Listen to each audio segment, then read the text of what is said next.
What's up, y'all? It's your boy Sean, the Ninja Assassin, and today I want to talk to y'all about a little piece of glass I like to call Obsidian. Yeah. You see that look? You see that jump? You see that jump? I got this idea while I was using it, and I was like, man, what if I did a dive on a crystal that I got?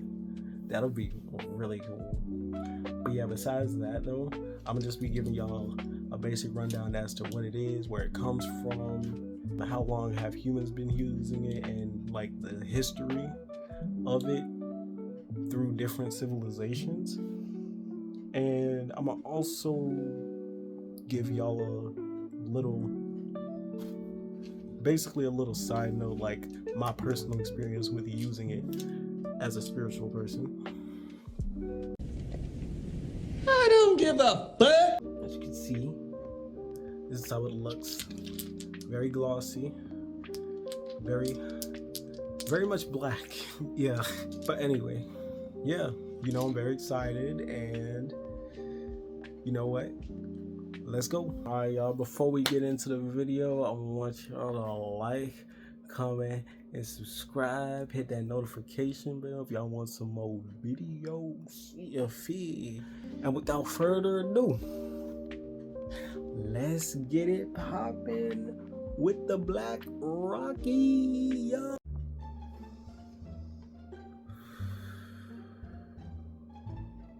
Right, so I'm gonna run down basically what this is, right? What is Obsidian? Now, basically, if I was to put it plainly, it's glass, but it's not made from sand, and I'm gonna go into detail with that. Basically, it's made from molten lava that cooled super duper quick to the point that it never got time to crystallize, which is why it has like this kind of smooth look to it instead of having jagged edges similar to quartz or calcite. And because it's essentially black lava glass, it's found and it's harvested in volcanic areas. So if you were to find some raw obsidian, it would most likely be in a place where there's a lot of volcanic activity, because that is where it comes from. Volcanic activity.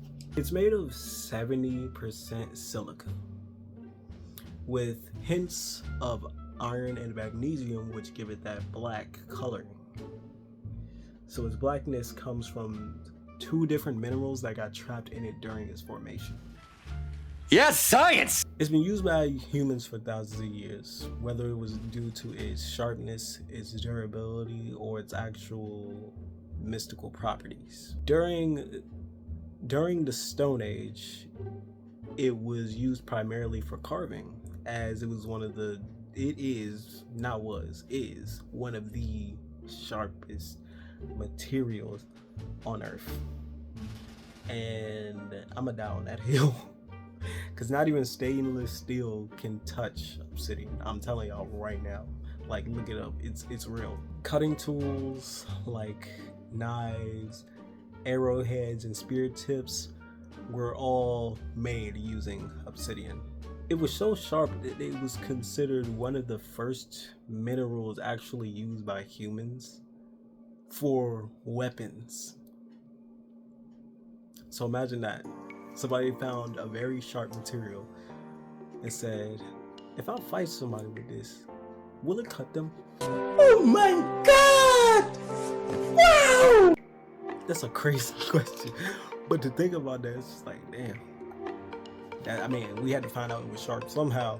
Oh, hell no! That's During the Neolithic era, it was traded a lot because it was very popular, but also rare. So it's one of those type of materials, you see what I'm saying? Archaeological evidence found obsidian in places outside of volcanic activity, meaning that it was definitely traded, and it has been traded for a very long time.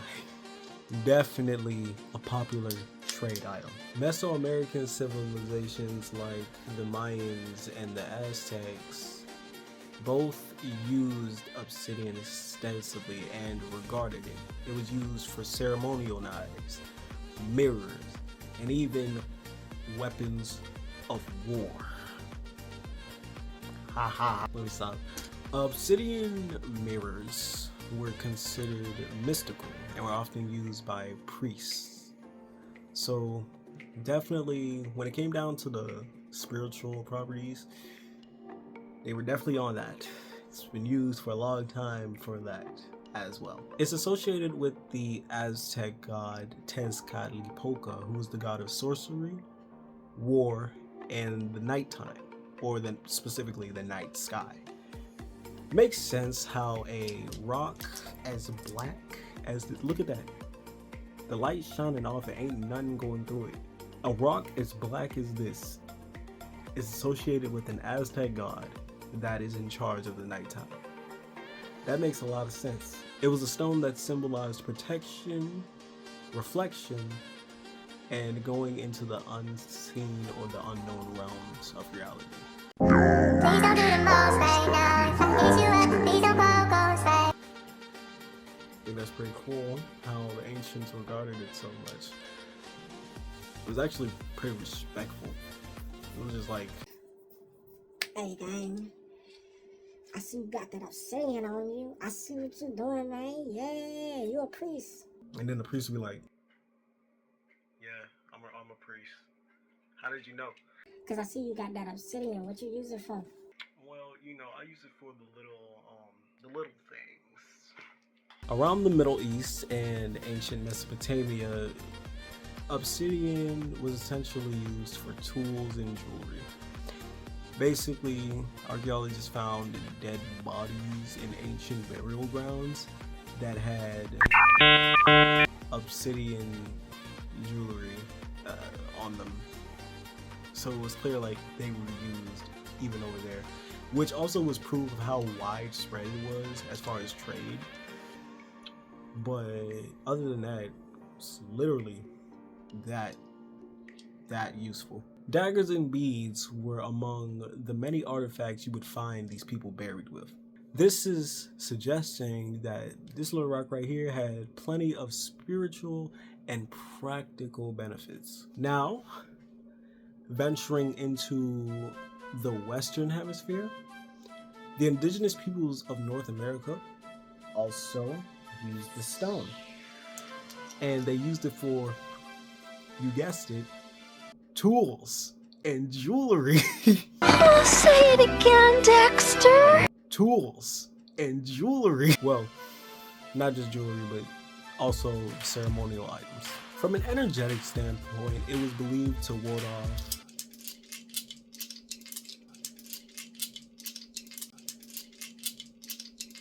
negative energies and evil spirits.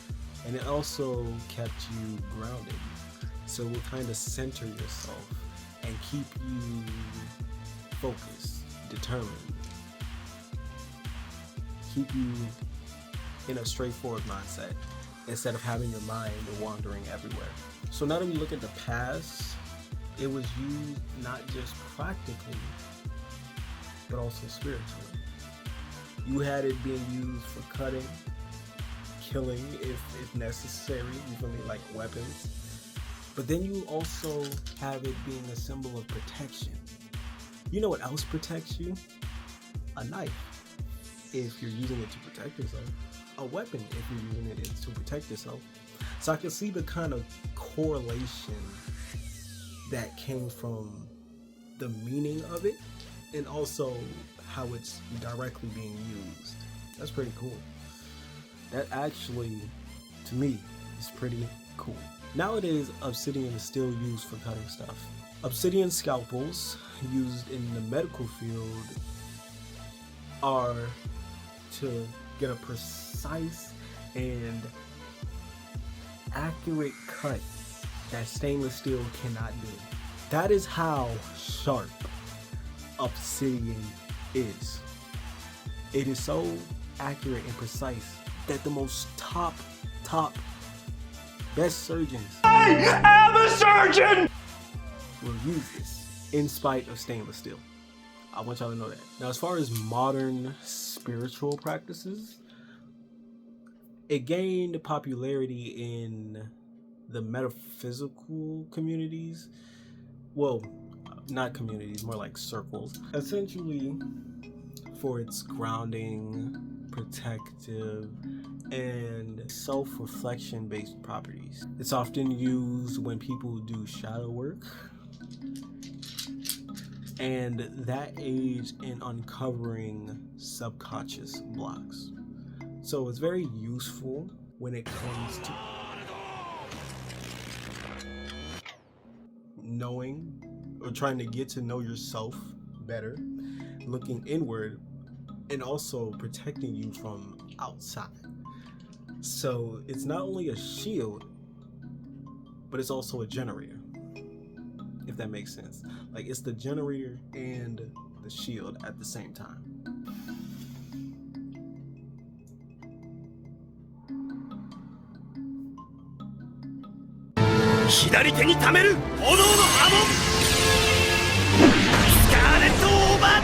Now, I'm at the part where I'm about to give y'all a personal viewpoint and my personal experience on Obsidian.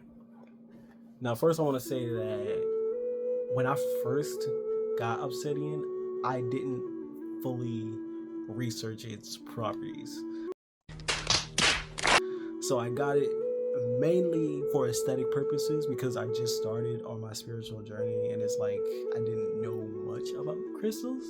I just knew that they looked good, so I wanted them around me. Yeah, that's basically it. So I bought me a piece in one of the crystal hangers, and essentially I had it hanging above my head on the wall. I had it hanging above my head on the wall, and I was asleep, right? So mind you, I got home, boom bam, was chilling, and I hung it up, and I went to sleep. And I had a weird dream. I was on the floor, or should I say, like, my perspective was on the floor, and I was looking, like, if I was on the floor, my head would be facing up, and I was just looking at the ceiling, right? And I saw a mysterious figure. It was weird, but it was like, it was black. It was all black, and it was looking at me, and I was looking at it. It didn't say nothing. I ain't say nothing to it. It was just there. Like, it was just there. I was just sleeping. I was just like, what the fuck is that? It's just this black entity, and it was like it was telling me my deepest, darkest fears, my secrets, and I'm like, yo, I'm not comfortable with this. I need to wake up. And what happened after that was I woke up. I was like, yo, what the hell? I'll never forget that, because that was one of the weirdest but also close to heart dreams, because it tugged at my personal heartstrings. But what I found, Fucking damn it! I dropped it, that's crazy. But what I found was that essentially Black Obsidian opens you up to encounters with your shadow self, which is basically which is part of you, right? But it's all the negative traits about you personified. Like, you have a light self, and you have a shadow self. Your shadow self is all the negative traits, your light self is all the positive traits, and they both merge together to create you as an individual, your own individual soul, basically. That's basically how you would explain what shadow self is. And so essentially I had an encounter with my darker half, and it was mainly because I had it by me while I was sleeping. But see, I didn't know that at first. So I was like, man, that's a weird thing to have a black version of me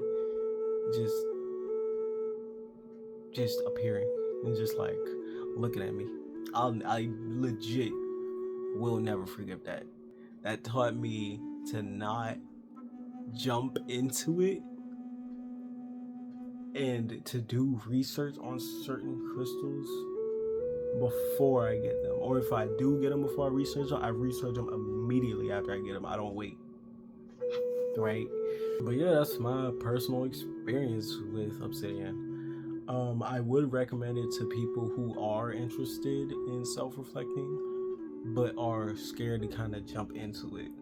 Like they know what shadow work is, or they have an idea, but they don't want to get into it because they think it's a bad thing. But really, it's just self-reflection. Just writing down what makes you you. Obsidian motivates you to learn about yourself.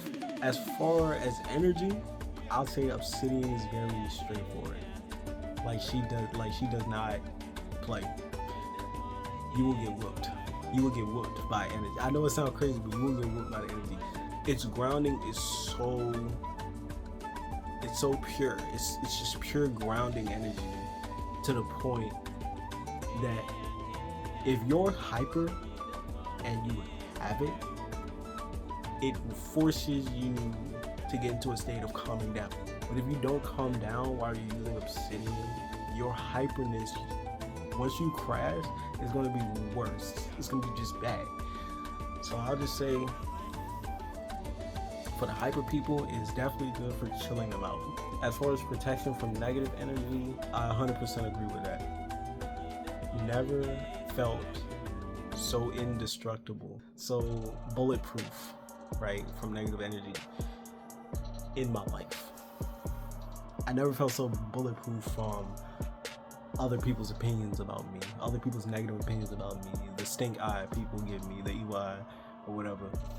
It never felt so impervious to that, other than from using this. I thought it was pretty cool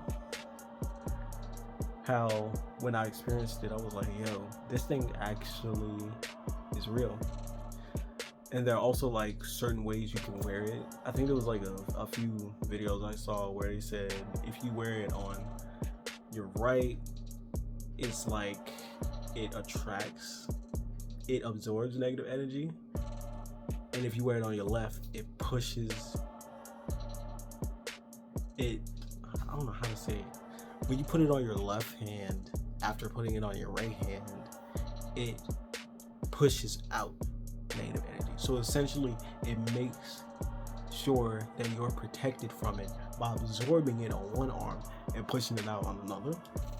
And yeah, that's basically my personal views and my personal experience with Obsidian as far as using it for certain, as far as using it spiritually, of course. Yeah, I'll definitely recommend it. If I was to rate it 1 through 10, I'll give it a 10 out of 10. Not just because it's old, like I've been using it for a minute, but also because it's very effective and it gets its job done. Respectfully, of course. I can't give it anything other than 10, I ain't gonna lie. But yeah, that was my little rundown of Obsidian. My little conversation, if you will. If any of y'all are curious, I want y'all to try it. I want y'all to see if it works for you. Because I really would actually like to hear other people's experience with it. I don't want y'all to be scared to share anything. Put down in the comments your personal experience with Obsidian, if you have any. And if, and if it didn't work for you, hey, it's not for everybody. I'm just saying. This isn't a one size fits all type thing. It's literally a whichever one suits you. Obsidian just happened to work for me. Alright, that's it.